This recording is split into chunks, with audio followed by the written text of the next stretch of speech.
ಎಲ್ಲರೂ ಹೇಗಿದ್ದೀರಾ? ನಾನು ಇವತ್ತು ಮಾತಾಡ್ತಾ ಇರೋದು IPL ಆಕ್ಷನ್ ಬಗ್ಗೆ. ಆಲ್ರೆಡಿ ನಾನು ಇದ್ರ ಬಗ್ಗೆ ಜಾಸ್ತಿ ಹೇಳೋಕ್ಕೆ ಹೋಗಲ್ಲ, ಯಾಕಂದರೆ ನೀವೆಲ್ಲ ನೋಡಿರ್ತೀರ.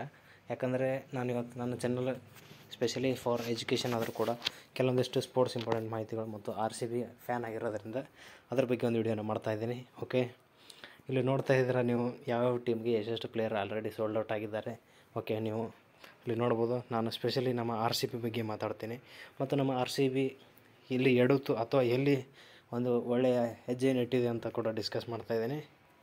ಓಕೆ, ಇವರು ಸ್ಟಾರ್ಟಿಂಗು 83 ಕೋಟಿದಿಂದ ಅಮೌಂಟ್ನ ಇಟ್ಕೊಂಡು ಬಿಡ್ಡಿಗೆ ಬಂದವರು, ಸೆಕೆಂಡ್ ಹೈಯೆಸ್ಟ್ ಬಿಡ್ನ ಇಟ್ಕೊಂಡವ್ರು, ಅಂದರೆ ಅಮೌಂಟ್ನ ಇಟ್ಕೊಂಡು ಬಂದರು. ನಾನೇ ಅಂದ್ಕೊಂಡೆ ಒಳ್ಳೆ ಪಿಕ್ ಮಾಡ್ತಾರೆ, ಡೆಫಿನೆಟ್ಲಿ KL ರಾಹುಲ್ನ ಪಿಕ್ ಮಾಡ್ತಾರೆ ಅಂತ.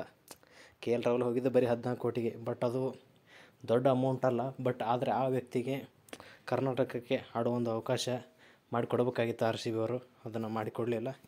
ಓಕೆ, ಬಟ್ ಆದರೆ ಇವರು ವೆಂಕಟೇಶ್ವರಿಗೆ 23 ಕೋಟಿ ತನಕ ಬಿಡ್ ಮಾಡ್ತಾರಲ್ಲ, ನಾನು ಅಲ್ಲಿ ಭಾಳ ಶಾಕ್ ಆದೆ. ಯಾಕಂದರೆ he was not a captain material ಅಲ್ಲ RCBಗೆ.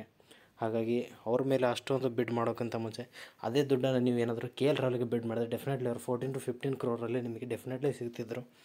ಓಕೆ, ನೀವು ಏನಂದರೆ ಇನ್ ಸರ್ಚ್ ಆಫ್ ಗೋಲ್ಡ್ಸ್ ಈ ಲಾಸ್ಟ್ ಡೈಮಂಡ್ಸ್ ಅಂತ ಕರೀತಾರೆ, ಹಾಗೆ ವಜ್ರವನ್ನು ಹುಡುಕಲು ಬಂಗಾರವನ್ನು ಕಳ್ಕೊಂಡು ಹಾಗೆ. ಓಕೆ, ಇಲ್ಲಿ ನೋಡಿ, ಹ್ಯಾಜಲ್ವುಡ್ ಒಳ್ಳೆ ಪಿಕ್ ಅನ್ಕೋತೀನಿ 12.5 ಕೋಟಿಗೆ. ಅದ್ರ ಜೊತೆಗೆ ಫಿಲ್ ಸಾಲ್ಟ್ ಅವರು ಕೂಡ ಒಂದು ಒಳ್ಳೆ ಪಿಕ್ 11.5 ಕೋಟಿಗೆ. ಬಟ್ ಈ ಜಿತೇಶ್ ಶರ್ಮಾ ಅವ್ರಿಗೆ 11 ಕೋಟಿ I think.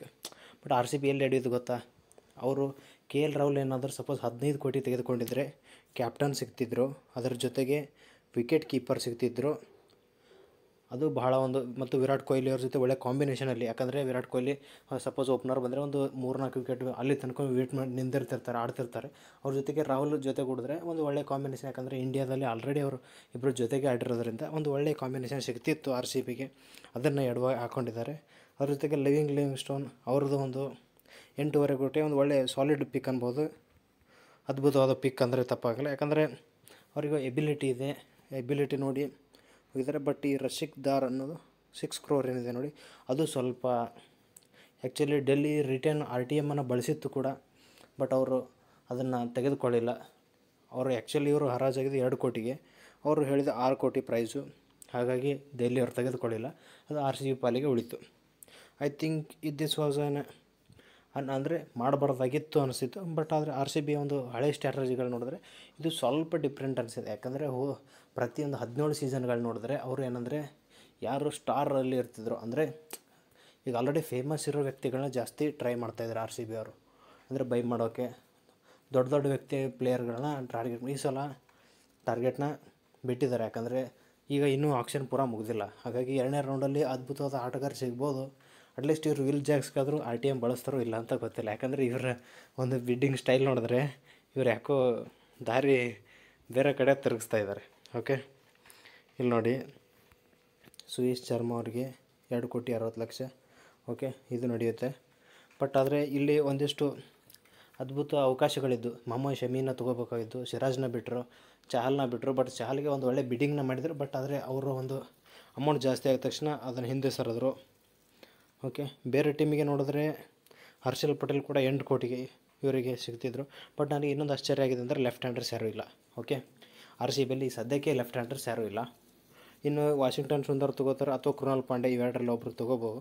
Definitely ತೊಗೋಲೇಬೇಕಾಗುತ್ತೆ. Left handers ಇಲ್ಲಾರದೆ ನೀವು ಆಟವನ್ನು ಆಡ್ತೀನಿ ಆ ಥರ ಆಗೋಕ್ಕೆ ಸಾಧ್ಯನೇ ಇಲ್ಲ. ಲೆಫ್ಟ್ ಹ್ಯಾಂಡರ್ಸ್ ಬಾಲಿಂಗಲ್ಲಿ ಬೇಕು ಮತ್ತು ಬ್ಯಾಟಿಂಗಲ್ಲಿ ಬೇಕು, ಭಾಳ ಇಂಪಾರ್ಟೆಂಟ್ ಆಗುತ್ತೆ. ಅಟ್ಲೀಸ್ಟ್ ಆಲ್ರೌಂಡರ್ ತೊಗೊಂಡ್ರೆ 2 ಕಡೆ ವರ್ಕ್ ಆಗುತ್ತೆ. ಅಟ್ಲೀಸ್ಟ್ ಇವರು ಕಡೆಗೆ ಸ್ಯಾಮ್ ಕರನ್ ಆದರೂ ಬೈ ಮಾಡೋಕ್ಕೆ ಒಂದು ಟಾರ್ಗೆಟ್ ಮಾಡ್ಕೋಬೇಕು. ಯಾಕಂದರೆ ಬೇರೆ ಟೀಮಲ್ಲಿ ಬಜೆಟ್ ಕಮ್ಮಿ ಇದೆ, ಇವ್ರಿಗೊಂದು ಅವಕಾಶ ಇದೆ. ಓಕೆ, ಇವರು ನನಗನ್ಸುಮಟ್ಟಿಗೆ ಜಾಸ್ತಿ ಅಮೌಂಟ್ನ ಉಳಿಸಿ ಏನು ವಿಜಯ್ ಮಲ್ಯ ಸಾಲ ಮುಟ್ಟಿಸ್ತಾರೋ ಅಥವಾ ಏನು RCB ಕಪ್ಪನ್ನ ಖರೀದಿ ಮಾಡ್ತಾರೋ ಯಾರಿಗೊತ್ತು. ಯಾಕಂದರೆ ಅಷ್ಟೊಂದು ದುಡ್ಡನ್ನ ಇಟ್ಕೊಂಡು ಕೂಡ ಇವರು ಮಾಡ್ತಾಯಿಲ್ಲ, ಅದ್ಭುತ ಪಿಕ್ನ ಮಾಡಲಿಲ್ಲ. ಓಕೆ, ಇಲ್ಲಿ ನೋಡಿ, ಇಲ್ಲಿ ಇಷ್ಟಾಗಿದೆ. ಇನ್ನೂ ಭಾಳಷ್ಟು ಪ್ಲೇಯರ್ಗಳಿದ್ದಾರೆ ನೋಡಿ. ಟೋಟಲ್ ಎಷ್ಟೆಷ್ಟಾಗಿದೆ ಟಾಪ್ ಬೈಸ್ ಯಾರು, ರಿಷಬ್ ಪಂತ್ 27 ಕೋಟಿ, ಅವರಿಗೆ ಒಂದು ಇನ್ನೂ ಫ್ಯೂಚರ್ ಇದೆ. ಹಾಗಾಗಿ ಲಾಂಗ್ ಕ್ಯಾಪ್ಟನ್ಸಿಗೆ ಅವರನ್ನು ಖರೀದಿ ಮಾಡಿದ್ದಾರೆ. ಅದರ ಜೊತೆಗೆ ಶ್ರೇಯಸ್ ಅಯ್ಯರ್ ಕೂಡ ಆ್ಯಸ್ ಎಕ್ಸ್ಪೆಕ್ಟೆಡ್. ಬಟ್ ಇಲ್ಲಿ KL ರಾಹುಲ್ಗೆ 14 ಕೋಟಿ ಭಾಳ ಕಮ್ಮಿ ಅನಿಸುತ್ತೆ. ಯಾಕಂದರೆ ಅವರ ಒಂದು ಸಾಮರ್ಥ್ಯಕ್ಕೆ ಇನ್ನೂ ಬಿಡ್ ಆಗಿರಬೇಕಾಗಿತ್ತು. ಕೆಲವೊಂದು ಸಲ ಹೇಗಾಗುತ್ತೆ ಅಂದರೆ ಆಟಗಾರರು ಅದ್ಭುತವಾಗಿ ಇರ್ತಾರೆ. ಬಟ್ ಅವರು ಕರೆಯೋದು ಕೊನೆಗೆ ಬಂದಾಗ ಮೊದಲೇ ಆಲ್ರೆಡಿ ಫ್ರ್ಯಾಂಚೈಸಿಗಳು ಜಾಸ್ತಿ ದುಡ್ಡು ಖರ್ಚು ಮಾಡಿದ್ರಿಂದ ಉಳಿದ ಪ್ಲೇಯರ್ನ ಕಮ್ಮಿ ರೇಟಿಗೆ ತೊಗೊಂಡು ಪ್ರೆಷರ್ ಬಿಲ್ಡ್ ಆಗುತ್ತೆ. ಓಕೆ, ಅವರು ಮ್ಯಾಕ್ಸ್ವೆಲ್ಗೆ RTM ಬಳಸಲಿಲ್ಲ. ಇನ್ನು ಜಾಸ್ ಬಟ್ಲರ್ ಕೂಡ ಸಿಗ್ತಾಯಿದ್ರು, ಬಟ್ ಜಾಸ್ತಿ ಆಗಿದ್ದು ಇರಲಿ, ಡೆಫಿನೆಟ್ಲಿ ಒಬ್ಬ ಸ್ಫೋಟಕ ಬ್ಯಾಟ್ಸ್ಮನ್ ಆದರೂ ಸಿಗ್ತಾಯಿದ್ರು ಜಾಸ್ ಬಟ್ಲರ್. ಓಕೆ, ಅವರು ಬಟ್ ಹ್ಯಾಜಲ್ವುಡ್ ಈಸ್ ಗುಡ್ ಬೌಲರ್ ಮತ್ತು ಒಳ್ಳೆ ಪಿಕ್. RCB ಪಿಕ್ ಮಾಡಿಲ್ಲ ಅಂತ ಹೇಳ್ತಾ ಇಲ್ಲ, ಬಟ್ ಅವಕಾಶಗಳನ್ನ ಕೈ ಚೆಲ್ಲಿದ್ರು ಅಂತ ಹೇಳ್ತಾ ಇದ್ದೀನಿ. ಇಲ್ಲಿ ಮಿಚೆಲ್ ಸ್ಟಾರ್ಕ್ ಕೂಡ ಟ್ರೈ ಮಾಡ್ಬೋದಾಗಿತ್ತು, ಇಲ್ಲ ಮಾರ್ಕಸ್ ಸ್ಟೈನಿಸ್ ಇಲ್ಲ ಡೇವಿಡ್ ಮಿಲ್ಲರ್ಗೆ ಟ್ರೈ ಮಾಡಿದ್ರು. ಆ್ಯಕ್ಚುಲಿ ಒಬ್ಬ ಫಿನಿಷರ್ ಬೇಕಂತ, ಯಾಕಂದರೆ DK ಆಲ್ರೆಡಿ ಬ್ಯಾಟಿಂಗ್ ಕೋಚಾಗಿ ಕೂತ್ಬಿಟ್ಟಿದ್ದಾರೆ. ಹಾಗಾಗಿ ನೀವು ಅನಿವಾರ್ಯವಾಗಿ ತೆಗೆದುಕೊಳ್ಳಬೇಕಾಗಿತ್ತು. ಅದನ್ನು ಕೂಡ ಟ್ರೈ ಮಾಡಿ ಹಿಂದೆ ಸರಿದ್ರು. ಇಲ್ಲಿ ಮೊಹಮ್ಮದ್ ಶಮಿಗಾದರೂ ಟ್ರೈ ಮಾಡಬೇಕಾಗಿತ್ತು. 10 ಕೋಟಿ ಆ್ಯಕ್ಚುಲಿ ಒಂದು ಸ್ವಲ್ಪ ಪ್ರಯತ್ನ ಕೊಟ್ಟರು, ಆಮೇಲೆ ಹಿಂದೆ ಸರಿದ್ಬಿಟ್ರು. ಓಕೆ, ಇನ್ನು ಇದರ ಜೊತೆಗೆ ಅನ್ಸೋಲ್ಡ್ ಪ್ಲೇಯರ್ಸ್ನ ಭಾಳ ಇಂಪಾರ್ಟೆಂಟ್ ಆಗುತ್ತೆ. ಅನ್ಸೋಲ್ಡ್ ಪ್ಲೇಯರ್ಸ್, ಯಾಕಂದರೆ ನೆಕ್ಸ್ಟ್ ಅವರು ಕೂಡ ಆಪ್ಷನ್ ಬರ್ತಾರೆ. ಆವಾಗ ಒಂದು ಚಾನ್ಸ್ ಇದೆ. RCB ಸಪೋಸ್ ಏನಾದರೂ ಡೇವಿಡ್ ವಾರ್ನರ್ಗೆ ಪ್ರಯತ್ನ ಮಾಡಬೇಕು, ಒಂದು ವೇಳೆ ಲೆಫ್ಟ್ ಹ್ಯಾಂಡರ್ಸ್ ಇಲ್ಲ ಅಂದರೆ. ಯಾಕಂದರೆ ಡೆಫಿನೆಟ್ಲಿ ಇಲ್ಲಿ ಲೆಫ್ಟ್ ಹ್ಯಾಂಡರ್ಸ್ಗಳಲ್ಲಿ ಡೇವಿಡ್ ವಾರ್ನರ್ ಪ್ರಮುಖರಾಗ್ತಾರೆ. ಅವ್ರನ್ನ ಅನ್ಸೋಲ್ಡಾಗಿ ಇಟ್ಟಿದ್ದೆ, ಅದಕ್ಕೆ ಟೀಮ್ ಕೊನೆಯದಾಗಿ ಒಂದು ಟ್ರೈ ಮಾಡೋಣ ಅಂತ 2 crore ಅಂದರೆ RCB ಆಲ್ರೆಡಿ ಬಜೆಟ್ ಹೋಲ್ಡ್ ಮಾಡಿದೆ ನೋಡಿ, ಆ ಒಂದು ಇದ್ರ ಮೇಲೆ ಹೇಳ್ತಾ ಇದ್ದೀನಿ. ಓಕೆ, ಇಲ್ಲಿ ಜಾನಿ ಬಾರ್ಸ್ಟೋ ಅನ್ಸೋಲ್ಡ್ ಆಗಿದ್ದಾರೆ. ಎಲ್ಲ ದೊಡ್ಡ ದೊಡ್ಡ ಆಟಗಾರರೇ ಅನ್ಸೋಲ್ಡ್ ಆಗಿದ್ದಾರೆ. ಓಕೆ, ಕಾರ್ತಿಕ್ ತ್ಯಾಗಿ ಕೂಡ uncapped player unsold. Yash Dhull, Utkarsh Singh. But ಇಲ್ಲಿ ನಾವು RCB ಅವರು ನಾವು ಜಾಸ್ತಿ ಟಾರ್ಗೆಟ್ ಮಾಡಬೇಕಾಗಿದ್ದು ದೇವದತ್ ಪಡಿಕ್ಕಲ್ ಅಥವಾ ವಾರ್ನರ್. ನನಗನ್ಸೋ ಮಟ್ಟಿಗೆ 2 ಕೋಟಿ ಬಜೆಟಲ್ಲಿ ನೋಡಬೇಕಾದ್ರೆ Warner is best. Devdutt Padikkal for not 2 crores ನಾನು ಹೇಳ್ತಾ ಇಲ್ಲ, ಅಂದರೆ ಎಬಿಲಿಟಿ ಇಲ್ಲ ಅಂತಲ್ಲ, ಬಟ್ ವಾರ್ನರ್ ಮತ್ತು ದೇವದತ್ ಪಡಿಕ್ಕಲ್ನ ಕಂಪೇರ್ ಮಾಡಿದಾಗ ಡೆಫಿನೆಟ್ಲಿ ವಾರ್ನರ್ನ ನಾವು ಚೂಸ್ ಮಾಡಲೇಬೇಕಾಗುತ್ತೆ. ಯಾಕಂದರೆ ಅವರಿಗಿರುವಂಥ ಅನುಭವ ಇಲ್ಲಿ RCBಗೆ ಹೆಲ್ಪ್ ಆಗುತ್ತೆ, ಒಂದು ವೇಳೆ ತೆಗೆದುಕೊಂಡ್ರೆ. ಇಲ್ಲ ಅಂದರೆ ಇಲ್ಲ. ಓಕೆ, ಇನ್ನು ಆಲ್ರೆಡಿ ಈಗ ಆಕ್ಷನ್ ಆಗದೇ ಇರೋದವರು, ಈಗ ಇವತ್ತು ಆಗಬೇಕಾಗಿದ್ದವರು ಯಾರು? Pop do places. ಇಲ್ಲಿ ಪ್ರಮುಖರು ನೋಡಿ, ಇಲ್ಲಿ ಸ್ಯಾಮ್ ಕರನ್ ಇದ್ದಾರೆ. ಸ್ಯಾಮ್ ಡೆಫಿನೆಟ್ಲಿ ಇವರಿಗೆ ಒಂದು ಬಿಡ್ ಅಂತೂ RCB ಮಾಡೇ ಮಾಡುತ್ತೆ, ಯಾಕಂದರೆ ಲೆಫ್ಟ್ ಹ್ಯಾಂಡರ್ ಆಲ್ರೌಂಡರ್ ಇದ್ದಾರೆ, ಒಂದು ಪ್ಲಸ್ ಪಾಯಿಂಟ್ ಇದ್ದೇ ಇದೆ. ಡೆರಿ ಮೈಕಲ್, ಕೃಣಾಲ್ ಪಾಂಡೆಗೆ ಮಾಡಬೇಕು. ಇವರಿಬ್ಬರಲ್ಲಿ ಒಬ್ಬರನ್ನ ತೆಗೆದುಕೊಳ್ಳಲೇಬೇಕು, ಅನಿವಾರ್ಯತೆ ಇದೆ. ಓಕೆ, ಅನಿವಾರ್ಯತೆ ಅದು RCBಗೆ ಇದೆ. ಇಲ್ಲಿ ಶಾರ್ದುಲ್ ಠಾಕೂರ್ ನೋಡಿ, ಇಲ್ಲಿ ದೀಪಕ್ ಚಹರ್ನಾದರೂ ತೆಗೆದುಕೊಡ್ಬೇಕು. ಭುವನೇಶ್ವರ್ ಕುಮಾರ್ ಬಾಲರಲ್ಲಿ ನೋಡಿ, ಇವರಿಬ್ಬರಲ್ಲಿ ಒಬ್ಬರನ್ನು ಡೆಫಿನೆಟ್ಲಿ ತೆಗೆದುಕೊಳ್ಳಲೇಬೇಕು, ಅನಿವಾರ್ಯತೆಗಿಂತ ಅದ್ಭುತವಾದ ಆಟಗಾರರು ಇದ್ದಾರೆ. ಕಮ್ಮಿ ರೇಟಲ್ಲಿ ನಿಮಗೆ ಅದ್ಭುತ ಆಟಗಾರರು ಸಿಗ್ತಾರೆ ಅಂದರೆ ನೀವು ಡೆಫಿನೆಟ್ ಟ್ರೈ ಮಾಡಲೇಬೇಕು. ಮಾಡ್ತಾರೆ ಅಂದ್ಕೊಂಡಿದ್ದೀನಿ. ಯಾಕಂದರೆ RCB ಅವ್ರು ಹೆಂಗಂದರೆ ಅವರೊಂಥರ ಅನ್ಎಕ್ಸ್ಪೆಕ್ಟೆಡ್ ಮೂವ್ಸನ್ನ ಮಾಡ್ತಾರೆ, ಟೈಮ್ ಪಾಸ್ ಮಾಡ್ತಾರೆ. ಅದ್ಭುತ ಆಟಗಾರನ ಬಿಟ್ಟು ಸುಮ್ಮನೆ ನಾರ್ಮಲ್ ಪ್ಲೇಯರ್ನ ತೆಗೆದುಕೊಂಡು ಇದು ಓಡಿಸ್ತಾರೆ. ಓಕೆ, ಇನ್ನಿಲ್ಲಿ ಟೀಮ್ ಡೇವಿಡ್ ಕೂಡ ಒಂದು ಆಪ್ಷನಲ್ಲಿದ್ದಾರೆ. ವಿಲ್ ಜಾಕ್ಸ್, ಇವರನ್ನು RTM ಮಾಡಲೇಬೇಕು. RCB ಸಪೋಸ್ ಈ ಒಂದು RTMನ ಇವರಿಗೆ ಬಳಸದೇ ಇದ್ದರೆ ಇಟ್ಸ್ ಕಂಪ್ಲೀಟ್ಲಿ ವೇಸ್ಟೆಡ್.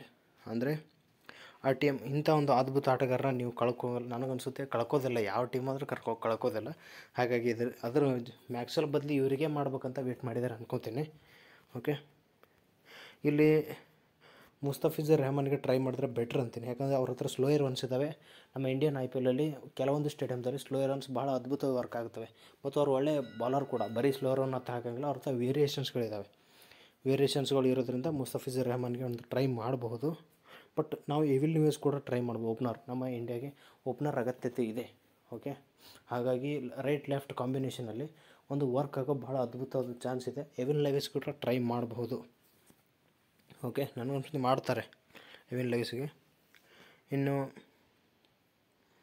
ಇಲ್ಲಿ ಇಂಪಾರ್ಟೆಂಟ್ ಅಂದರೆ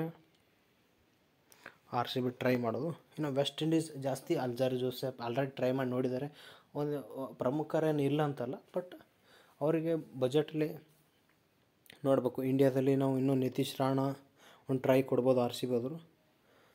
ಓಕೆ, ರೋಮನ್ ಪವೆಲ್ ಕೂಡ ಇದ್ದಾರೆ, ಬಟ್ ಅಷ್ಟೊಂದೇನು ಇದು ಎಫೆಕ್ಟಿವ್ ಇಲ್ಲ. ಇಲ್ಲಿ ನಬಿ ಆಲ್ರೆಡಿ ಅಷ್ಟು RCB ಅವ್ರು ಏನು ಮಾಡ್ತಾರೆ ಗೊತ್ತಿಲ್ಲ. ಯಾಕಂದರೆ ಅವ್ರ ಬೇಸ್ ಪ್ರೈಸ್ಗೆ ಸಿಕ್ಕರೆ ಓಕೆ, ಬಟ್ ಹರಾಜಲ್ಲಿ ಜಾಸ್ತಿ 3-4 ಕೋಟಿಗೆ ಆ ಥರ ಪ್ಲೇಯರ್ಸ್ಗಳನ್ನ ಬೇಕಾಗಿಲ್ಲ.